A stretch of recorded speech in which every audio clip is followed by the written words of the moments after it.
Hey, if you're like me and you're going to install a new high pressure fuel pump in your car and you would like a video to show you how to do it, you've come to the right place. Stick with me and see how we get the install done.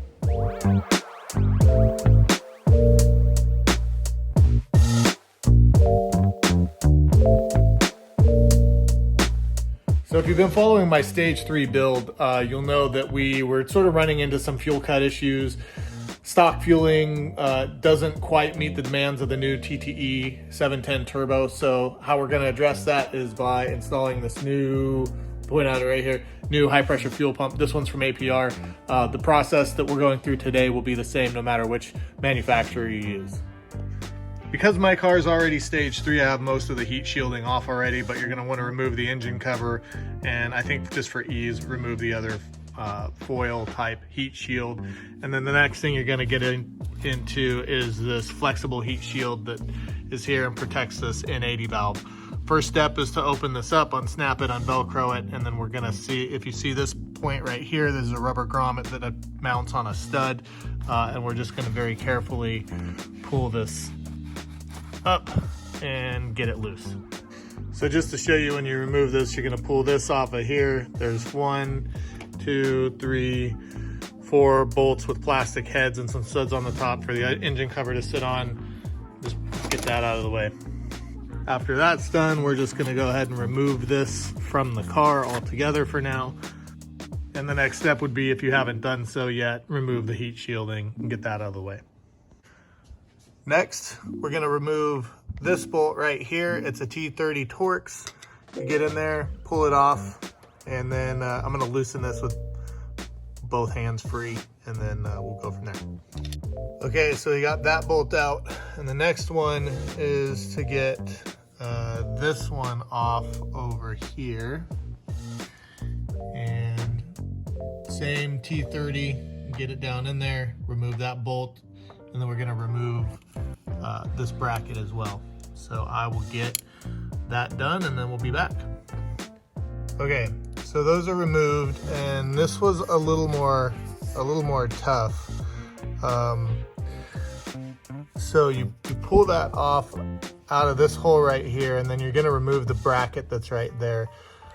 I needed to get a ratchet to be able to pull this out with a T30 head, Torx head, and then I just took a flat screwdriver and put it in and separated the bracket and really carefully pulled that off of there.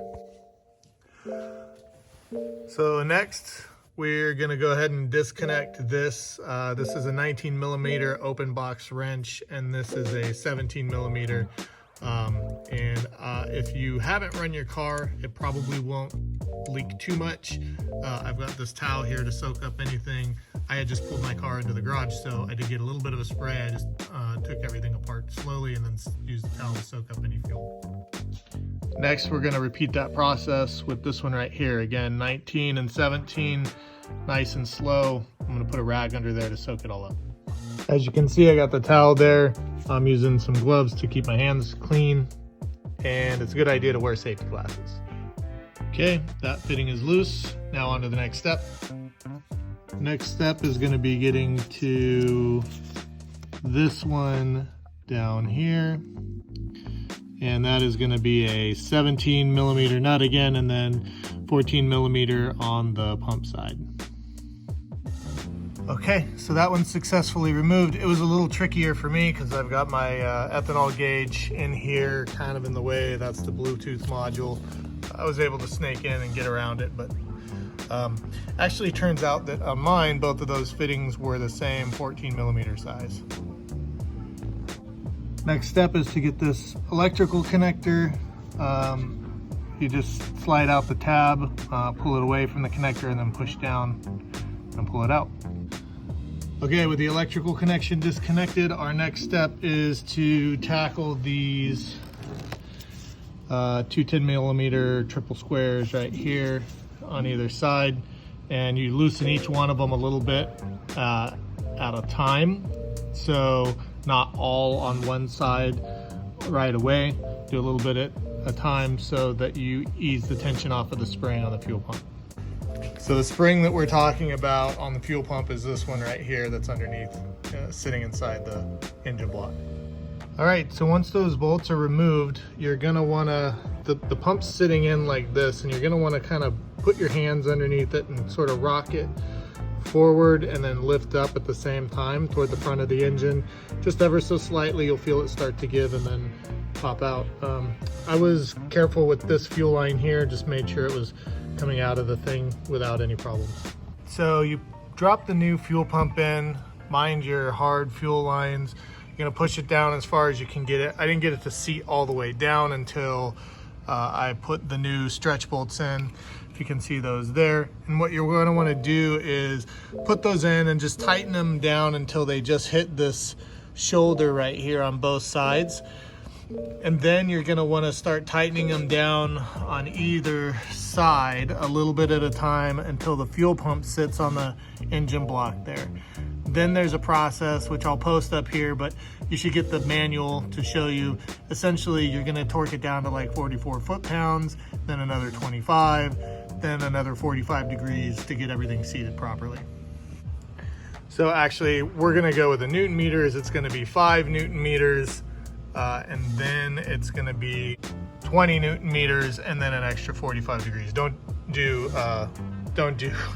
foot-pounds for sure. Once you've tightened those last bolts, check to make sure all the fittings and connections are tight on the fuel pump. I had to make sure that mine were. Then reconnect everything and you're ready to go. To check for leaks, I ran the car stationary for a little bit with the hood open and just watched everything. Then I loaded the new file, took the car for a spin, and it was super fun. Really makes a big difference on these tunes. When you're running ethanol, it's a huge plus. So I would encourage you to go look at the APR fuel pump. The ORT one is a super solid unit that hasn't had any failures yet, but doesn't flow quite as much. So if you're running IE, they support APR. If you're running 034, they support APR, and they found really good things with the amount of fuel that pump flows, especially at the higher RPMs. Stay tuned for more Stage 3 install content coming up soon. If you haven't already subscribed, please subscribe, hit the like button, pound that notification bell, just so you know we've got more Stage 3 install videos coming up, and we look forward to seeing you in future videos.